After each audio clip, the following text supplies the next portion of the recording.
28 जानेवारीला संपूर्ण राज्य शोकात बुडलेलं होतं आणि त्या दिवशी ज्यावेळेस दादांवर श्रद्धांजली अर्पण करण्यासाठी संपूर्ण म्हणजे दादांच्या पार्थिवावर दर्शनासाठी संपूर्ण राज्यभरातून लोक येत होती, त्याच दिवशी दादा ज्या विभागाचे मंत्री होते म्हणजे अल्पसंख्याक विकास विभाग, या विभागातील काही अधिकारी खूप कामात मग्न होते आणि त्यांनी दुपारनंतर ज्यावेळेस मुख्यमंत्र्यांनी खुद देवेंद्रजींनी घोषणा केली की शासकीय दुखवटा आपण जाहीर करतो 3 दिवसाचा आणि शासकीय सुट्टी देण्यात आलेली, त्यानंतर तिथले उपसचिव यांच्या माध्यमातून अल्पसंख्याक दर्जा प्रमाणपत्र जे असतं त्याच्यावर मागच्या 3 महिन्यापासून स्थगिती देण्यात आलेली, मागचे जे मंत्री होते माणिकरावजी कोकाटे यांच्या मार्फत, आणि त्यानंतर दादा मंत्री झालेत, दादा मंत्री असताना सुद्धा त्याच्यावर स्थगिती होती.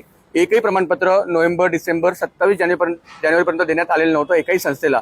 परंतु 28 तारखेला दुपारनंतर 20 संस्थांना साधारण 75 प्रमाणपत्रांना अप्रुव्हल देण्यात आलेलं आणि 28, 29, 30 ह्या काळात 75 शाळांना प्रमाणपत्र देण्यात आलेली.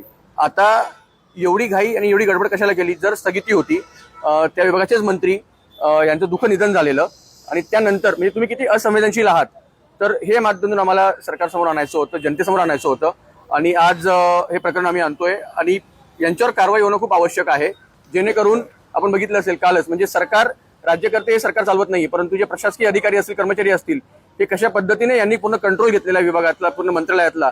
काल बघितलं असेल, कालच मंत्रालयात एका अधिकाऱ्यावर अँटी करप्शनची रेड पडलेली.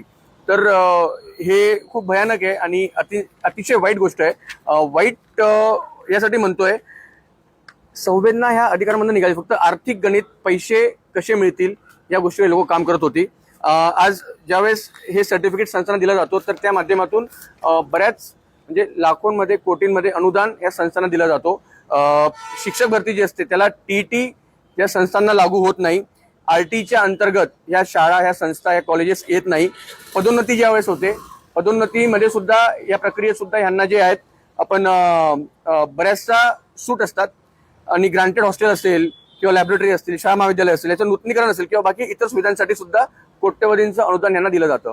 जर दादांनी स्वतः 3 महिने हे याच्यावर परवानगी दिलेली नाही, यांना प्रमाणपत्र देण्यात आलेलं नाही 27 तारखेपर्यंत, 28ला असं काय घडलं, कोणाच्या आदेशान्वये हे करण्यात आलेलं, याची चौकशी होणं खूप गरजेचं आहे.